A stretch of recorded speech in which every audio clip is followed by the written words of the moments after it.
Vamos trazer aqui o Tony Garcia, o Moro, a festa da cueca, os grampos ilegais do Moro. Está aqui, ó. DCM entrevistou o Tony Garcia essa semana, o nosso grande amigo, o professor Viaro, né, no comando aqui. Vamos assistir junto aqui um trecho. Obrigado. Boa tarde, deputado. Obrigado por estar conosco aqui nesse dia com uma notícia que envolve diretamente a sua pessoa, né? Obrigado por falar com o público do DCM e nos dar esse prestígio de esclarecer algumas coisas a respeito desse mais novo furo envolvendo Sérgio Moro. Primeiro, boa tarde a todos. Eu aqui agradeço o empenho de vocês que me ajudaram tanto, a mídia independente que me ajudou a chegar até esse momento. Se não fosse vocês, eu não teria chegado até agora, porque se dependesse da mídia tradicional, eles estariam acocando os crimes do Moro até hoje. Então, eu só tenho a agradecer a vocês, eu que me sinto prestigiado. Tony, tu acredito que são 3 anos desde a tua primeira denúncia, né?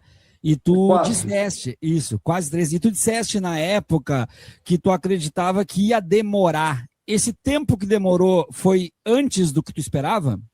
Não, eu acho que foi além, porque isso daí teve um ingrediente muito complicado aí, é que o ministro remeteu para a PGR, a presença, camarada. Quem assumiu o esquema na PGR para retardar e tentar tirar a mão do ministro sempre conosco. Foi justamente um investigado que ainda é subprocurador federal, que está no caso desde 2000 e pouco, teve no time da Lava Jato, que é o Januário Paludo, aquele que tinha o grupo, né, que caiu na Vaza Jato, os filhos de Januário. Então, o Januário foi para a PGR, ele estava assessorando a PGR, e lá ele tentou tirar isso daí das mãos do STF e jogar para o STJ. Ele tentou de tudo tirar das mãos do ministro, como investigado ele fez isso. Ele retardou o quanto ele pôde, até que chegou uma hora que teve que vir à tona, e eu continuei insistindo, fazendo denúncias, e hoje foi um dia que começa a passar limpo toda essa história da República de Curitiba e os crimes dessa gente toda aí. Vinícius. Olha só, deputado, o Sérgio Moro, ele agora reagindo à reportagem, está tentando dizer que partiu a iniciativa da sua pessoa ou dos seus advogados fazer esse grampo. Por que ele faz isso? Porque ele sabe, como eu acabei de dizer, que a lei de delação não permite que a pessoa seja coagida, convidada, aconselhada, orientada, solicitada a fazer qualquer tipo de ação para obter informações e incluir, assim, na sua proposta de delação premiada. A lei não permite. Então, ele está dizendo que o senhor que propôs. Eu queria que o senhor contasse um pouco, por favor. Eu sei que já faz alguns anos, né, algumas décadas, mas se você lembrar, como foi essa questão do grampo no grampo ambiental, né, a escuta ambiental, para o grampear ilegalmente aí o presidente do Tribunal de Contas? Partiu do senhor, depois ele pediu mais informações, foi o senhor que falou, olha, eu posso ir lá buscar mais informações. Como que foi isso? O Sérgio Moro não é bobo nem ingênuo, né, pessoal? Não vamos cair nessa de achar que o Sérgio Moro é burro, é ignorante, é ingênuo. Ele sabia da ilegalidade e tentando acusar, dizendo que é o Tony Garcia que teve a iniciativa, mas mesmo assim não deixa de ser ilegal, e ele era um juiz, magistrado. Então, se alguém propõe alguma coisa ilegal para um magistrado, mesmo que tenha sido o Tony Garcia que propôs, se alguém propõe alguma coisa ilegal para um magistrado, ele tem o dever de dizer que aquilo é ilegal e não pode ser feito. Se ele fez, ele estava sabendo que era ilegal. E, aliás, ele sabia que era ilegal também aquele vazamento daquele telefonema da Dilma com o Lula. Lembra daquilo? Já tinha acabado o prazo da autorização para a escuta no telefonema do Lula, e era muito ilegal, era absurdamente ilegal aquilo, porque era uma presidente da República que estava naquele áudio, ele jamais poderia ter liberado.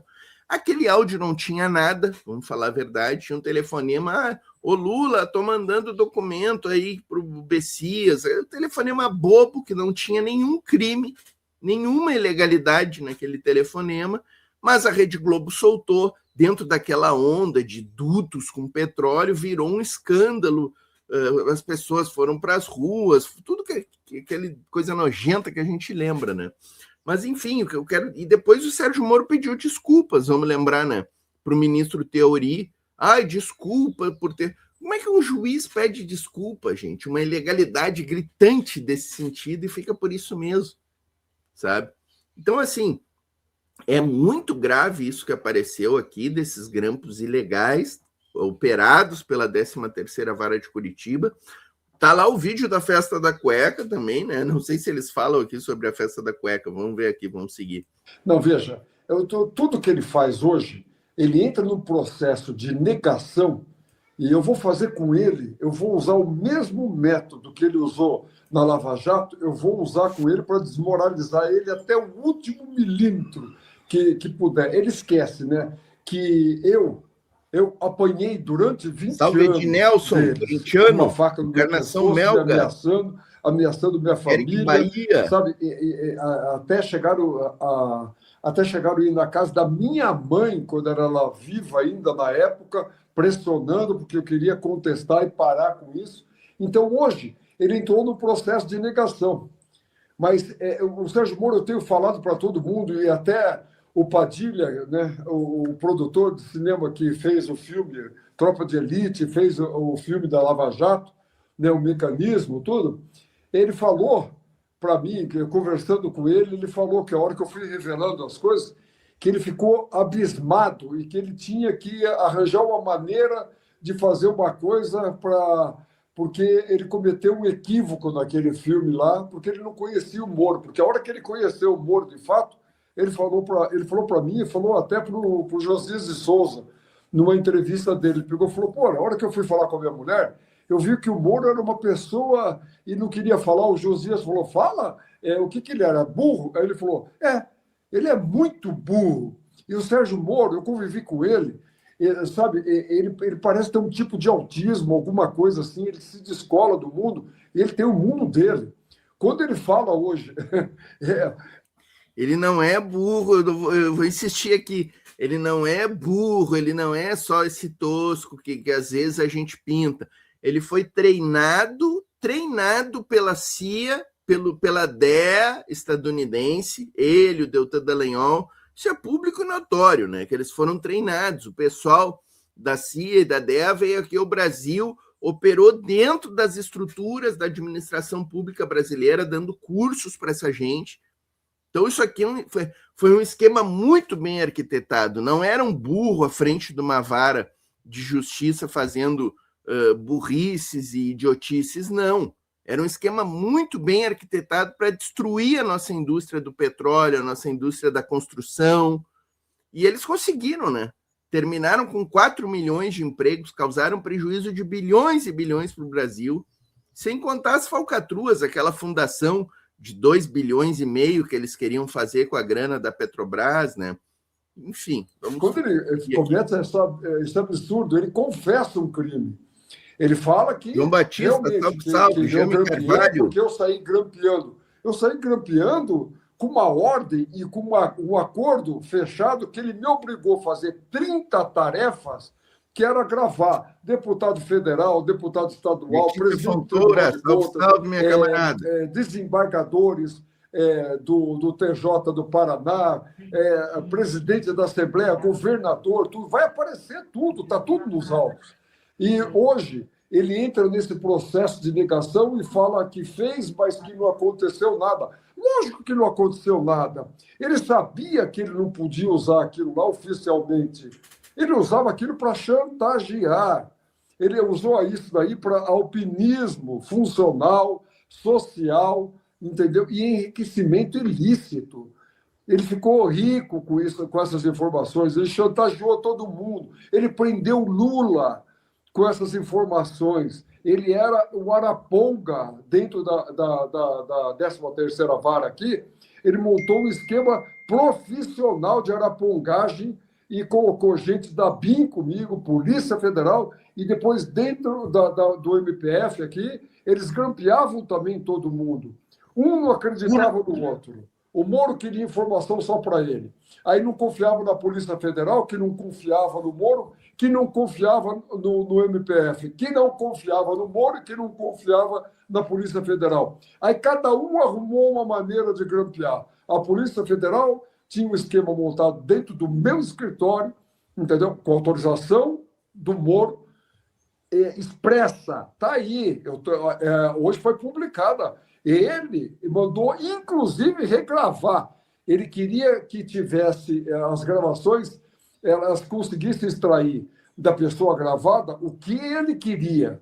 Então, não bastou essa gravação de quase 50 minutos do escritório, né? Ele queria outros, ele queria do deputado Janene, ele queria tudo. Naquela época, ele já procurava correr atrás do PT, de gente do PT, sempre, do Zé Dirceu, de tudo isso aí. Era isso que ele queria. E naquela época já, eles, clandestinamente, eles já grampeavam o ministro Gilmar Mendes. Eles grampeavam a esposa dele já. Isso e de que maneira? O grampo ambiental, na sala? Não, eles pegavam o telefone e colocavam no guardião e gravavam tudo. Grampo telefônico. É grampo? Telefônico, ouvindo conversas do ministro sem qualquer autorização judicial que valha. Nada. E o que ele fazia aí? Quando ele pegava alguma coisa nas gravações que ele poderia usar oficialmente, né, o próprio agente da BIM, que ficou comigo um ano aqui, ele falou, né, ele pegava, retroagia num pedido para grampear aqueles números e esquentava a gravação. Aí, pelo jeito, não acharam nada contra o Gilmar, porque o Gilmar peitou, né, esses lavajatistas depois, né, num segundo momento.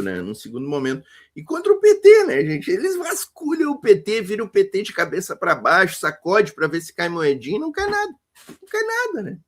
Não cai nada, tiveram que forjar um mensalão para prender o Zé Dirceu, né, tá mais do que desmascarado também a farsa do mensalão. Zé Genuíno e Zé Dirceu tiveram a sua vida abalada por causa disso. E nesse caso aqui, ó, o Ednelson, salve comunidade voz trabalhadora, o corintiano, tem que tirar esse logo do Corinthians aí, Ednelson. Tô brincando. Casa caindo para os fascistas, vergonha ao PGR ter o Januário Paludo embaixo das asas. Gente, eu tenho me achado até chato, de tanto que eu falo, do absurdo que é o PGR Paulo Gonet ter praticamente arquivado, não arquivou ainda, mas está dentro de uma gaveta lá esquecido, o relatório aquele do CNJ do desembargador Luiz Felipe Salomão, ministro Luiz Felipe Salomão, corregedor do CNJ. Então, como eu estou muito chato sobre isso aqui, eu vou trazer alguém que tem muito mais credibilidade do que eu para falar sobre isso. Juíza Luciana Bauer. Há 1 ano e meio, na gaveta do senhor Gonet, ótimo procurador-geral da República, ovacionado pelo caso Bolsonaro, dormita o relatório do CNJ, que fala 4 tipos de crime contra a Gabriela, contra o Moro, contra o Deltan, contra toda a laia ali. Toda a laia, importante que no toda a laia que a Luciana Bauer fala aqui, é ex-juíza, né? Não preciso mais chamar ela de juíza. No toda a laia tem desembargadores do TRF, tem 2 que estão suspensos, inclusive. Depois eu posso até procurar o nome dos 2 que estão suspensos. E tem mais desembargadores do TRF que estão dentro desse toda a laia aqui. Uso da justiça para proveito próprio, para proveito político. Prevaricação, falsidades. Tem relatório do TCU que não está em baila, mas que também fala sobre os desvios do dinheiro, que possivelmente tem ali improbidade administrativa.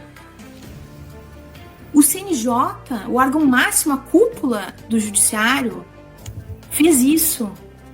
E todo o judiciário, os juízes federais do Brasil todo dormem em paz enquanto esse documento está na gaveta do senhor Gonet. Que justiça é essa desse país, gente? Então, o que temos é isso. Eu saí da justiça porque eu tinha certeza que eu ia ser barbaramente punida por absurdos, como o Apio está sendo punido. O Apio, a cada mês, ele entra num PAD. Cada mês ele entra num pacto, e sempre assim, pessoas do círculo da extrema-direita, né? Por quê? Porque o TRF fez esse pacto com a extrema-direita. Senão Moro não teria pulado no outro dia, no dia seguinte, para o governo Bolsonaro. E isso não escandalizou os meus colegas. Meus colegas entravam no meu gabinete e diziam que legal, agora a gente pode ver os subsídios, porque vai ter o ministro da Justiça que é juiz federal. O juiz não pode pensar só em subsídio. Onde é que está a vergonha na cara de todo mundo? Está na hora de todo mundo que conhece a Constituição, que tem vergonha na cara, pedir que seja feito ou arquivamento pelo senhor Bonet, e ele dê as razões porque arquiva, ou a denúncia. Perfeito. Um procurador-geral da República não tem o direito constitucional de deixar um crime tão grave na sua gaveta. Isso é uma obscenidade. Lawfare nunca mais ia passar ali o logotipo, né?